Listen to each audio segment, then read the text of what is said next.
The afternoon sunlight slanted through Riverside Mall's glass ceiling, catching dust motes above the clearance bins where Randy Cooper counted crumpled bills $23 until Friday. His 8-year-old son, Lucas, pressed close, fingers tracing price tags on discounted notebooks they'd come to buy for the new school week. Then a tiny hand latched onto Randy's jeans with the grip of someone drowning. A tear-streaked face stared up at him, no older than 5, dark eyes wide with the kind of terror only a lost child knows. "I can't find my mommy." The words came out fractured, desperate. Randy's phone buzzed in his pocket, his boss, probably wondering where he was. 40 minutes until his afternoon shift at the electronics store. $80 he desperately needed for this month's rent. The information desk sat across the floor, staffed by a bored teenager who'd likely just make an announcement and move on. He could walk away, clock in on time, pay his bills. Instead, Randy sank to one knee on the scuffed tile floor, meeting those frightened eyes at their level. "What's your name, sweetheart?" He had no idea that this single choice to stay with a crying child when leaving made perfect sense, would crack open something between his world and another, revealing a truth about what really matters when everything else falls away. Randy felt the small fingers dig deeper into his worn denim. Her pink dress was expensive, a small teddy bear dangling from her other hand. Lucas crouched down beside them. "It's okay," his son said softly. "We'll help you find your mom," the little girl hiccuped. "Stella. My name is Stella." Randy's phone buzzed again. He silenced it. The mall's crowd surged around them. Nobody stopped. "Can you tell me what your mom looks like?" The girl's face crumpled. "She was talking on her phone and I saw the toy store and then she was gone." Lucas took Stella's hand without being asked. They walked toward the information desk. The teenager barely looked up. "This little girl is lost. Her name is Stella." The teenager sighed, reached for a microphone. "Lost child at the information desk." The announcement echoed, tinny and impersonal. Randy waited for more. "Nothing. That's it?" The teenager shrugged. "Lady'll hear it." Randy made a decision. "We'll wait by the big tree. Your mom will see us easier." His phone buzzed twice more. He turned it off. The choice was made. The center court opened up, soaring 3 stories with that massive tree. Randy chose a bench with clear sight lines. Lucas sat on one side of Stella, Randy on the other. "Do you like the tree?" Lucas asked. She nodded.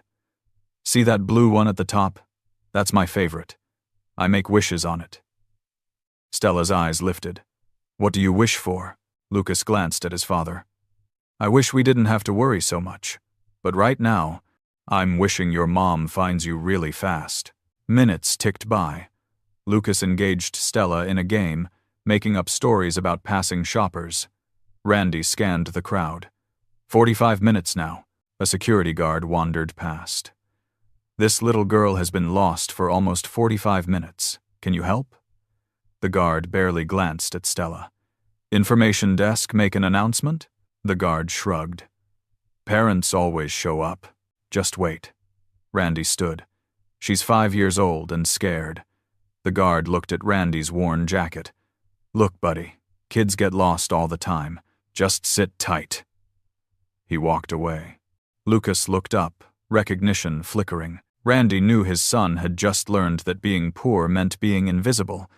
"It's okay, Dad. We don't need him." Randy sat back down. "You're right. We're not going anywhere until your mom finds you. I promise." 3 floors above, Vivian Hartley ended her conference call and reached for her daughter's hand-empty space. "Stella?" She spun. No small girl in pink, no dark curls. "Stella." Panic shredded her composure. She grabbed a sales associate. "My daughter. 5 years old. Pink dress. Have you seen her?" The woman's eyes widened. "No. Ma'am." Vivian was already running. "Stella, baby, where are you?" She pulled out her phone, fingers shaking. Her head of security answered. "I need everyone. Now. Stella is missing." Her voice cracked. "We're mobilizing, ma'am." Her security team materialized. They moved through the mall, checking bathrooms, questioning employees.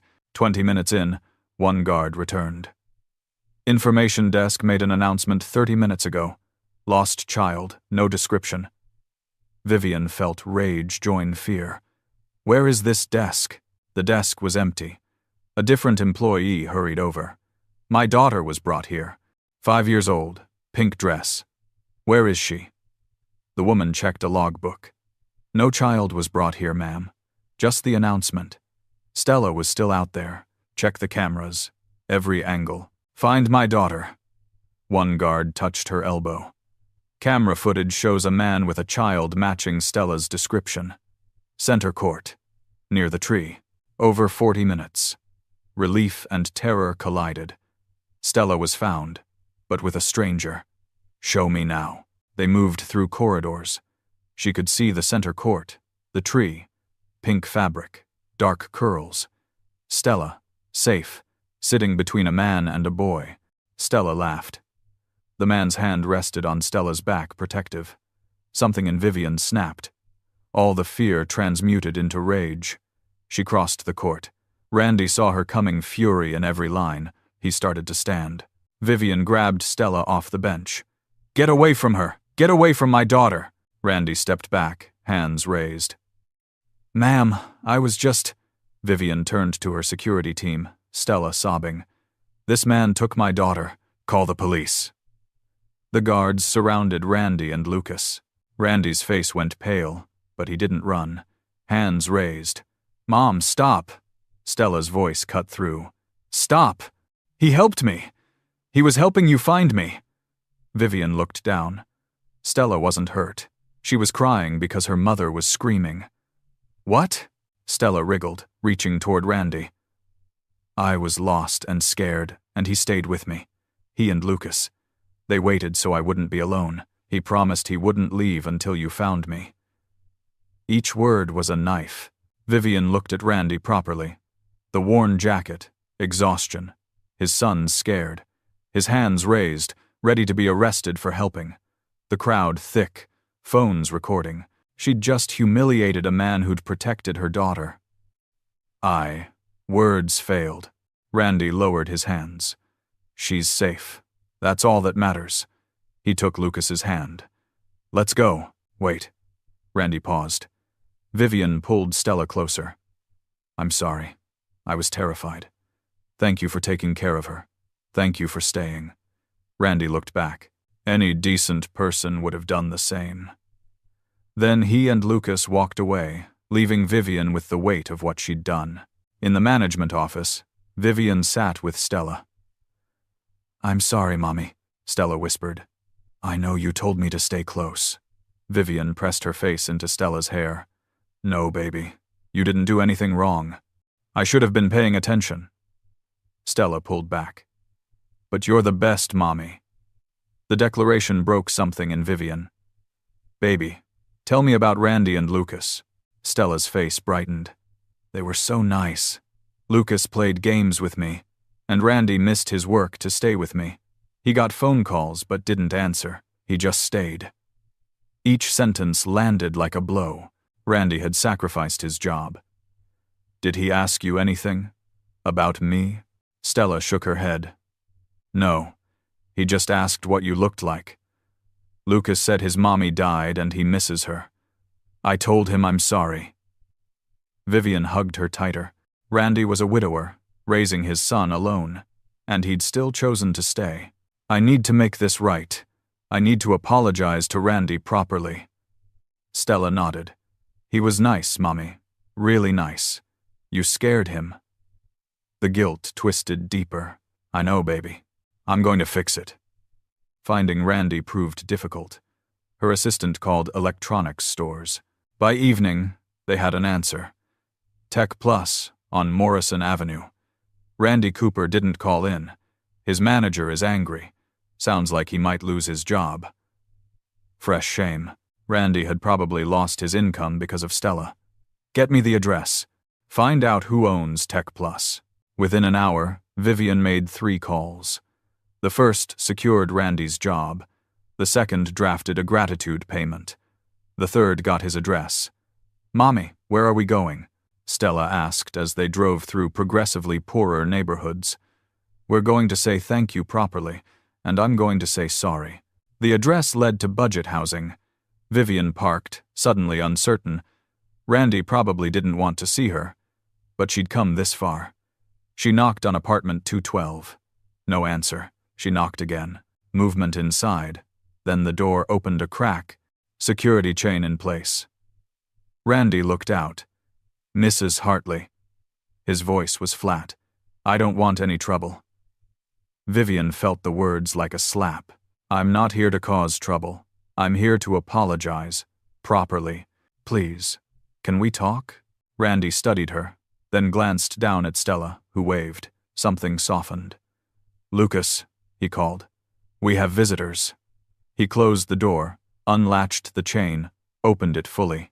The apartment was tiny but clean, furniture second-hand but well-maintained. Lucas appeared. Hi, he said quietly. Stella grinned. Hi. We came to say thank you. Randy stepped back. I'm making dinner, just pasta, nothing fancy. The implication, I'm poor, and I know you know it. Vivian hated that she'd made him defensive. We're not here to judge. We're here because what I did today was wrong. Completely wrong. And I need you to know I'm sorry. Not because it looks bad, but because you helped my daughter and I repaid your kindness with cruelty. Randy leaned against the counter, arms crossed. You were scared. I understand. But his tone suggested he understood more the assumption about him, the reflexive distrust. Fear doesn't excuse it, Vivian said. I made assumptions, bad ones, and I'm sorry. She reached into her bag. I called your manager. Your job is secure, and I'd like to offer compensation. No. Randy's voice was sharp. I don't want money. I didn't help Stella for a reward. I helped her because she needed help and I was there. Vivian floundered. In her world, money fixed things, but Randy was looking at her like money was an insult. Then what can I do? How do I make this right? Randy was quiet, then looked at Lucas and Stella, already on the floor talking. You can let them be friends. Lucas doesn't have many friends. Kids at school know we're different. Poor. Their parents don't set up playdates. Stella was kind to him today. That matters more than money. Vivian looked at her daughter, laughing with Lucas. You're right. And for what it's worth, I think Lucas is remarkable. The way he helped Stella, you should be proud. Randy's expression cracked. I am. Every day, even when everything else is falling apart. Awkward silence. Then Stella called out, Mommy, can Lucas come have dinner with us sometime? Please? Before Vivian could answer, Lucas added, Could Stella stay for pasta tonight? Randy started to shake his head. Lucas, I don't think, but Vivian interrupted. Actually, pasta sounds perfect, if you'll have us. I can't promise I'm good at cooking, but I'm excellent at doing dishes. Randy stared. You want to stay for dinner? Vivian nodded. If that's okay. No security, no cameras, just a thank you, and maybe the start of making amends. Randy looked at the kids, then back. Okay, but it really is just pasta, and the kitchen's too small for 2 people, so you'll have to wait. Vivian smiled. I think I can manage that. She settled on the couch. Stella climbed into her lap, and Lucas showed them his books, library books with creased covers. Dad and I go every week. It's free, so we can get as many as we want. No shame, just fact. Vivian felt something shift. Randy worked in the kitchen, the smell of garlic filling the space. Everything spoke of making do, stretching dollars, poverty managed with dignity. Yet there was warmth here that her house couldn't replicate. When dinner was ready, they squeezed around a table meant for 2. The pasta was simple but good. They ate mostly in silence, kids filling gaps with chatter. But gradually, Randy and Vivian began to talk. How long at Tech Plus? Vivian asked. Randy twirled pasta. 3 years. Started right after my wife died. Before that, freelance repair work, but I needed something steady. The desperation of single parenthood, the scramble for stability. And before that, Randy shrugged. Bit of everything. Never finished college. Being good with computers doesn't matter without the degree to prove it. Vivian heard the bitterness. She thought about her own education, the doors it opened. That's not fair. Randy looked at her. Life isn't fair, Mrs. Hartley. You know that. Good people die young, kids go hungry. He stopped, glancing at Lucas. Sorry, that got heavy. Vivian shook her head. No, you're right. I'm just finally starting to see how much advantage I've had without realizing it. The conversation shifted. After dinner, Randy directed the kids to wash up while he and Vivian cleared plates. I meant what I said, Vivian said, drying a plate. About Lucas and Stella being friends. I'd like that, for both of them. Randy's hands stilled. Your daughter goes to Street, Catherine's academy, doesn't she? Vivian nodded. Randy smiled without humor. Lucas saw the uniform once. He asked if he could go. I had to explain about tuition. The number unspoken. 40,000 a year. What if... Vivian started, but Randy cut her off. Please don't. I know you mean well, but I can't accept charity. I won't. The pride absolute. Vivian understood intellectually, but wanted to argue. Instead, then what if Stella came to Lucas's school, just for a playdate, to see what it's like? Randy turned. You'd send your daughter to public school? Vivian nodded. For a day. To see. Stella needs to understand the world is bigger than the bubble I've kept her in. And maybe I need to understand that too. Randy studied her. You don't mean that. Tomorrow you'll go back to your world, and this will feel like a weird dream. His tone resigned the voice of someone who'd learned not to hope. Vivian wanted to argue, but words were cheap. Action mattered. Then I'll prove it. Give me a chance. Please. From the living room, the kids laughed. Randy glanced that way. Lucas hasn't laughed like that in a long time. Not since... He didn't finish. Not since his wife died. I know, Vivian said. I know exactly what you mean. They finished dishes in silence, less awkward now. When they returned, Lucas was showing Stella a wooden toy robot Randy had made. Dad made it for my birthday, Lucas explained. He used to make lots of things when Mom was alive. Stella examined it. It's amazing. My toys come from stores, but this is better because it's special. Randy cleared his throat, uncomfortable. It's nothing fancy, just scrap wood. But Vivian could see the craftsmanship, the care, the love. It's extraordinary, she said, and meant it. The evening wound down. Stella started yawning. Thank you, Vivian said at the door. For dinner, for your hospitality, for everything. Randy nodded. Lucas tucked against his side. Thank you for not being what I expected. The honesty made Vivian pause. What did you expect? Randy smiled slightly. Someone who'd never speak to us again. Someone who'd be relieved to forget we exist. Someone who wouldn't see us as real people. Vivian felt the truth settle, because he was right. That's exactly what she would have done. I'm not that person anymore. Or at least, I don't want to be. Help me be better. Randy looked at Lucas, then back. Okay. Let's see where this goes. The following week, Vivian took the day off. They drove to Lincoln Elementary, where Lucas attended 3rd grade. The school was nothing like Street. Catherine's no manicured lawns or state-of-the-art facilities. But the kids looked happy, the teachers engaged. Randy met them outside. You actually came, Randy said, surprise in his voice. I said I would. They signed in, spent the morning observing Lucas's classroom. Stella sat with Lucas, sharing his desk, participating. Vivian watched her daughter thrive, making friends with kids who didn't recognize her last name. At lunch, Stella insisted on cafeteria food. She sat with Lucas and his friends, a diverse group who welcomed her without question. Vivian stood with Randy, watching. She fits, Randy said quietly. I thought maybe, but she really fits. Vivian nodded, unable to speak past the lump in her throat. After school, Randy invited them back. This time, Vivian brought groceries not expensive, but quality. Randy accepted with visible reluctance. They cooked together, more relaxed now. The kids did homework, helping each other. Over the next weeks, Vivian spent more time in Randy's orbit. She convinced her board to let her take reduced hours. The world didn't end. She also discovered Randy had skills her company needed. When her IT department struggled, she mentioned it. Randy solved it in minutes. "You could work for me," Vivian said, then regretted the phrasing. Randy's face closed off. "I don't need rescuing." Vivian shook her head. "That's not what I meant. You're talented. Really talented. And you're wasting it fixing broken phones when you could be doing something that challenges you." Randy looked torn. "I don't have a degree. Your company wouldn't hire me."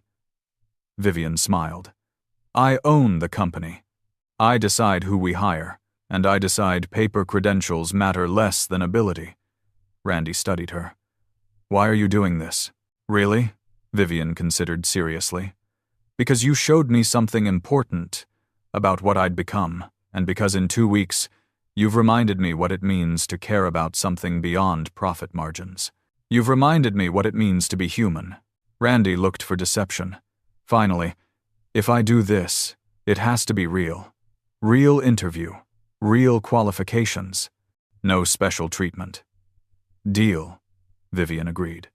"But I get to write the job description, and if you pass the technical assessment, which I'm confident you will, you have to promise to take the job." Randy hesitated, then stuck out his hand. They shook. 2 weeks later, Randy Cooper started as senior IT specialist at Hartley Technologies, at triple his previous salary. He passed the assessment nearly perfectly. Lucas and Stella's friendship deepened.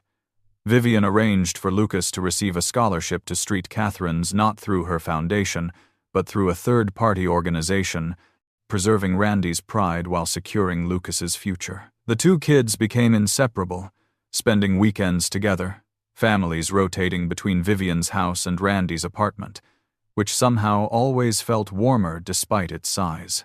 One evening, 3 months after that terrible day, Vivian and Randy sat on her balcony, watching the kids play below. "I never thanked you properly," Vivian said, "for what you did that day, for staying with Stella, for being exactly who she needed." Randy shrugged, uncomfortable. "I just did what anyone would do." Vivian shook her head. "No, you did what you would do. Most people would have walked away. Especially after I..." She still couldn't think about it without shame. "You were protecting your daughter," Randy said. "I understood that even when it was happening. Terror makes us do things we're not proud of." He paused. "For what it's worth, I forgave you that same day." Forgiveness was easy. Vivian felt tears. "It shouldn't be easy. What I did was inexcusable." Randy looked at her. "Grace means forgiving the inexcusable. That's the whole point."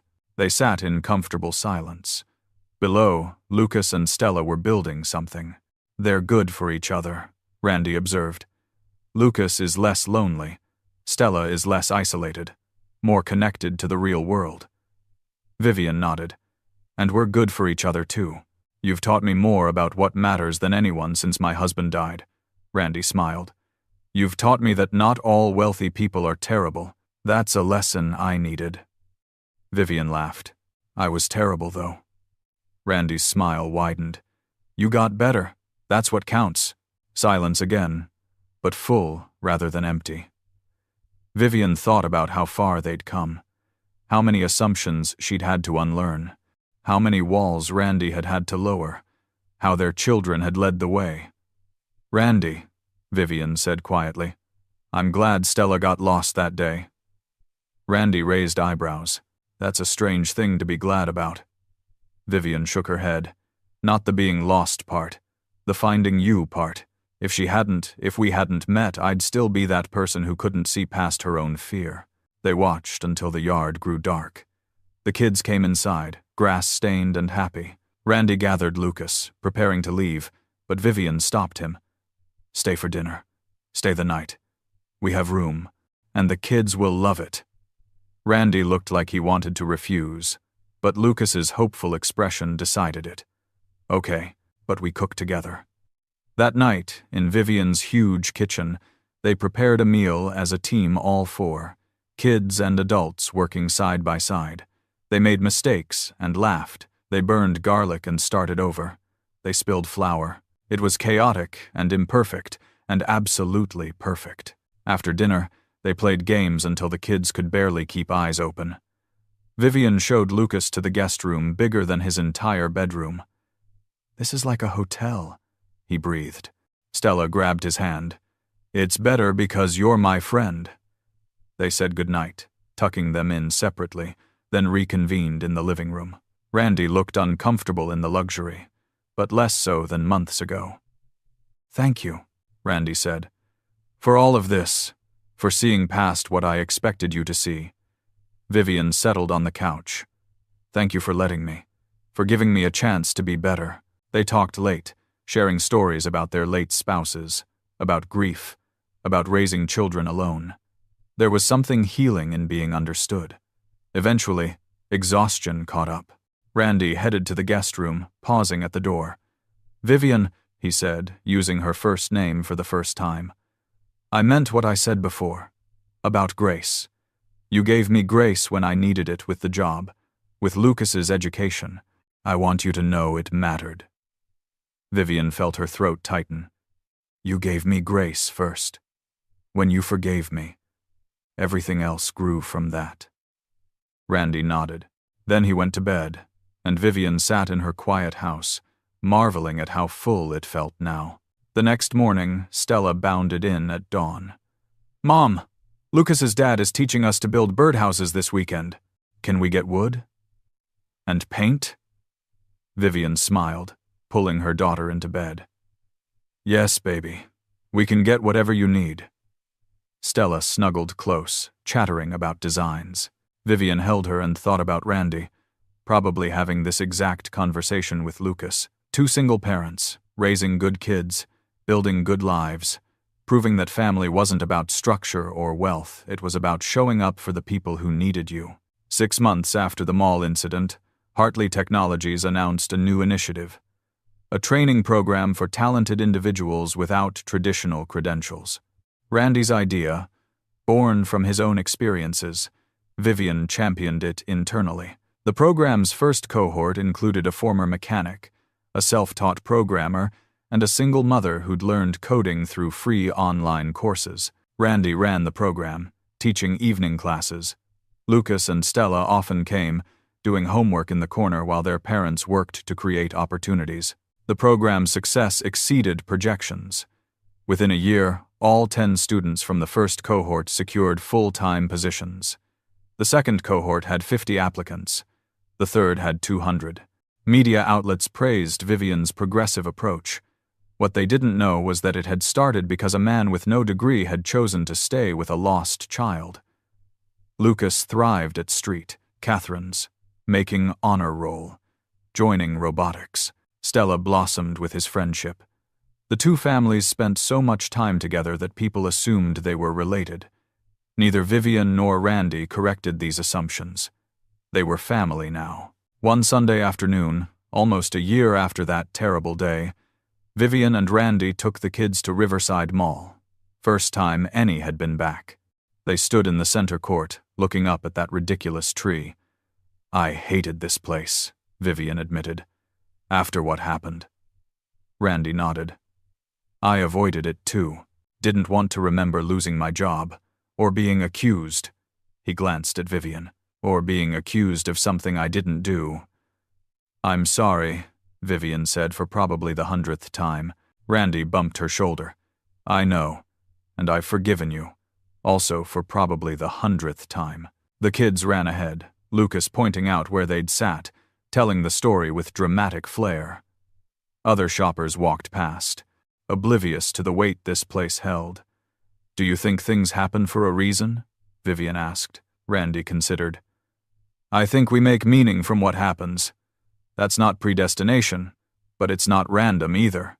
We chose to make something good from something terrible. That's our choice, not fate's." They bought the kids ice cream, a simple indulgence that felt momentous. They sat at the same table where Randy had counted his last dollars. I'm proud of us, Vivian said quietly. For getting here. For becoming this. Randy smiled, watching their children. Me too, even if it started with the worst day of my life. Vivian touched his hand briefly. Mine too. And the best. As they left, Randy paused. Thank you.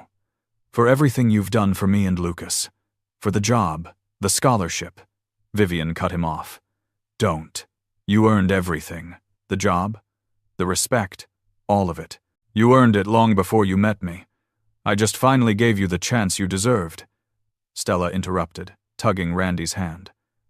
Can Lucas come home with us? We want to show him the new game. The adults exchanged glances. Yes, Vivian said. Lucas can come home with us. And that word home encompassed both her house and his apartment. Home had stopped being a place and become the people you chose. That evening, as they prepared dinner again, Vivian thought about all the things that had to align for this moment to exist. Stella getting lost, Randy choosing to stay, her terrible accusation, the forgiveness, every moment necessary, every choice building, creating something neither could have predicted. Life wasn't fair, Randy had said that first night. But sometimes, if you were lucky and intentional, you could take unfairness and transmute it into grace. The kids set the table without being asked. Randy chopped vegetables while Vivian stirred sauce. The evening light slanted through windows, the same quality that had filtered through the mall's glass ceiling that terrible, wonderful day. I have a confession, Randy said suddenly. Vivian looked at him. What? Randy smiled, embarrassed. That first dinner, when you offered to stay and eat pasta with us? I almost said no. I almost told you to leave because I was too proud to let you see how little I had. He paused. I'm glad I didn't. I'm glad I let you in. Vivian set down her spoon. I'm glad too. More than I can say. They stood in her kitchen. This man who'd had nothing but gave everything, and this woman who'd had everything but knew nothing. And between them was understanding, partnership, family. Not romantic, neither were ready for that, but something equally valuable. True friendship forged in fire. Two unlikely beginnings, Vivian said, raising her spoon. Randy laughed and clinked his knife. And even better endings. But it wasn't an ending. It was another beginning in a series that would continue as long as they kept choosing each other, kept showing up, kept extending grace. The kids called them to dinner. They sat at the table, this blended, chosen family, and held hands while Lucas said grace, thanking God for food and friendship and second chances. As they ate and laughed and planned for tomorrow, Vivian caught Randy's eye. He smiled. I see you. I understand you. I'm grateful for you. She smiled back. The kids were oblivious, lost in their world of inside jokes. But the adults knew exactly how precious this was, how easily it could have been lost, how many choices had brought them here. Outside, the sun set, painting the sky in gold and amber, the same sun that had filtered through the mall's ceiling, the same light that had witnessed a terrible accusation and a quiet forgiveness, the same light that now blessed this table. These people who'd learned that sometimes the worst moments contain the seeds of the best ones if you're brave enough to stay, humble enough to apologize, and gracious enough to forgive. And somewhere in the city, other people faced their own crises. Other children got lost. Other adults had to decide between self-interest and compassion. Vivian thought about them, hoped someone was choosing to stay, choosing grace. Randy had taught her something fundamental, that kindness costs nothing but is worth everything, that the measure of a person isn't what they have, but what they give when giving is hard, that we're all one crisis from needing grace, so we'd better practice extending it freely. Mom, Stella said, pulling Vivian from her thoughts. Lucas wants to know if we can go camping soon? Vivian looked at Randy, who shrugged in that, yeah, sounds good way. Camping sounds perfect. We'll make a plan. And they would. They'd make plans and keep them. They'd show up for each other. They'd continue building this strange, beautiful, necessary family born from the worst day of their lives and become the foundation of their best ones. Later, after the kids were in bed and Randy was gathering his things, he paused at the door. "Vivian?" She looked up from loading the dishwasher. "Yeah?" Randy struggled with something, then said simply, "I'm glad you saw me that day. Really saw me. Not many people do." Vivian felt tears prick. "I almost didn't. I almost looked past you completely. Thank you for not letting me." Randy nodded. Then he left, and Vivian finished the kitchen, thinking about visibility and invisibility, about who gets seen and who gets overlooked, about her responsibility to look harder, to see better. She thought about Randy driving back no longer desperate, but still choosing to live modestly, to prepare for uncertainties. That was another lesson. That wealth wasn't security, and real stability came from knowing you could survive anything because you already had. She thought about Lucas, asleep upstairs, and how far he'd come. She thought about Stella, who now understood privilege was a responsibility. Most of all, she thought about that moment when everything hung in the balance, when Randy could have walked away and no one would have blamed him, when she could have stayed trapped in fear and never seen the truth, when forgiveness could have been withheld. But none of those things happened. Against all odds, they'd found each other. They'd built something real from something broken. They'd proved transformation was possible. Vivian turned off the lights. Pausing to check on both kids, Lucas and Stella sprawled in their rooms, sleeping deeply, unburdened by what-ifs. They just knew they were loved, they were safe, and tomorrow their best friend would still be there. That was enough. That was everything. As Vivian climbed into bed, she sent a text. "Thank you for today. For every day." Randy's response came quickly. "Right back at you. See you tomorrow." And they would. They'd see each other tomorrow and the day after, because that's what family did. Not the family you were born into, but the family you chose, the family you built from kindness and crisis and the conscious decision to keep showing up even when it was hard. Vivian fell asleep thinking about that terrible, wonderful day, about the crying child and the man who stayed, about the accusation and the forgiveness, about how the worst thing became the catalyst for the best thing. She dreamed of light filtering through glass, of small hands holding tight, of the moment when fear gave way to trust and trust became something more. And in her dreams, as in life, the story had a happy ending not because everything was perfect, but because everyone had chosen to make it so.